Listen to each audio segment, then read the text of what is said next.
নমস্কার বন্ধুরা, তনয় কিচেনে আপনাদেরকে আরো একবার স্বাগত জানাই। আজ আমি আবার চলে এসেছি আপনাদের কাছে অন্য একটা রেসিপি নিয়ে। আজকে আমি চিকেন একটা রেসিপি বানিয়ে দেখাবো, তবে একটু অন্যরকম ভাবে হবে চিকেন রেসিপিটা। তো চলুন বন্ধুরা, শুরু করি আজকের রেসিপি। এই রেসিপি বানাতে প্রথমে আমি চিকেন নিয়েছি। চিকেনটা আমি এখানে 500 গ্রামের মতো নিয়েছি। এরপর আমি অর্ধেক পাতিলেবুর রস দিয়ে দিচ্ছি। এরপর দিচ্ছি 2 চামচের মতো দই, আদা আর রসুন বাটা 2 চামচ। এরপর আমি ভাজা পেঁয়াজ দিয়ে দিচ্ছি। পেঁয়াজটাকে আমি আগে ভেজে নিয়েছি। শুকনো লঙ্কার গুঁড়ো 1/2 চামচ দিচ্ছি। কাশ্মীর রেড চিলি পাউডার 1/2 চামচ, গোলমরিচের গুঁড়ো 1 চামচ, ধনে গুঁড়ো 1 চামচ, জিরে গুঁড়ো 1/2 চামচ, নুন এখানে স্বাদ মতো দিচ্ছি, গরম মশলার গুঁড়ো 1/2 চামচ, হলুদ গুঁড়ো 1/2 চামচ আর 1 চামচ ঘি দিচ্ছি। এরপর সমস্ত উপকরণগুলিকে ভালো করে ম্যারিনেট করে নেব।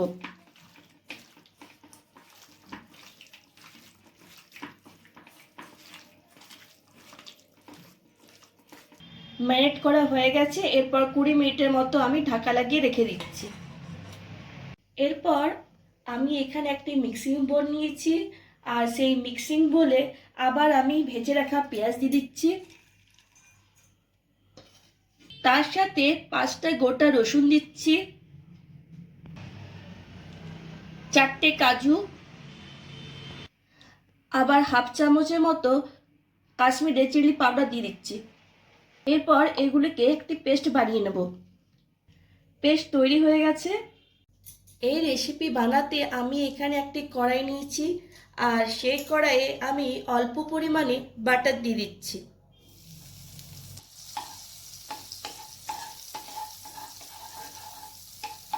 বাটারটা এখানে মেল্ট হয়ে গেছে। এরপর আমি ফড়ঙের জন্য দিয়ে দিচ্ছি 1/2 চামচ গোটে জিরা, আর দিয়ে দিচ্ছি কয়েকটা কারি পাতা। এরপর এগুলোকে হালকা করে ভেজে নেব 1-2 সেকেন্ডের মতো।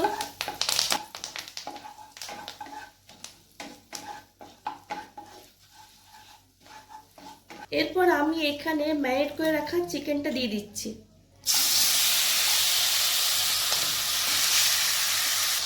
চিকেনটাকে ভালো করে নাড়াচাড়া করে নেব। আঁচটাকে আমি মিডিয়াম টু লোয়ে রেখেছি।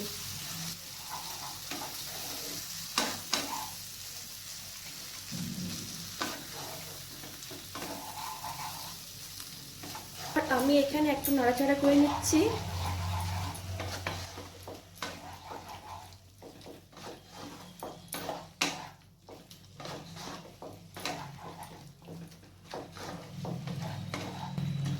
মশলা যাতে তলায় লেগে না যায়, এর জন্য এখানে একটু জল দিয়ে দিচ্ছি।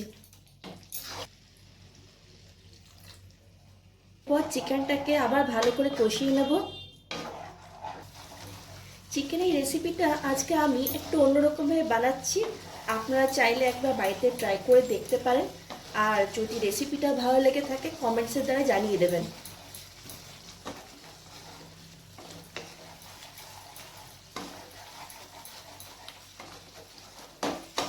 এরপর মিক্সিতে যে পেস্টটা আমি বানিয়ে রেখেছিলাম সেটা আমি এখানে দিয়ে দিচ্ছি।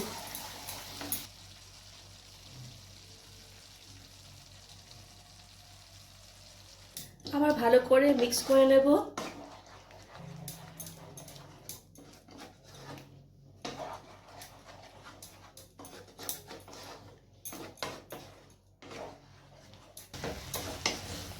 মশলা দিয়ে খুব সুন্দরভাবে তেল ছাড়তে শুরু করে দিয়েছে।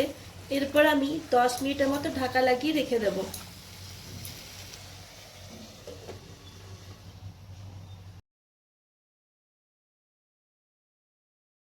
10 মিনিট পর ফিরে এলাম। চিকেন দেখো খুব সুন্দরভাবে সেদ্ধ হয়ে গেছে।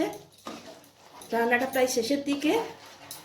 এরপর আমি উপর থেকে ধনেপাতা কুচি ছড়িয়ে দিচ্ছি। এরপর আবার একটু নাড়াচাড়া করে নিচ্ছি।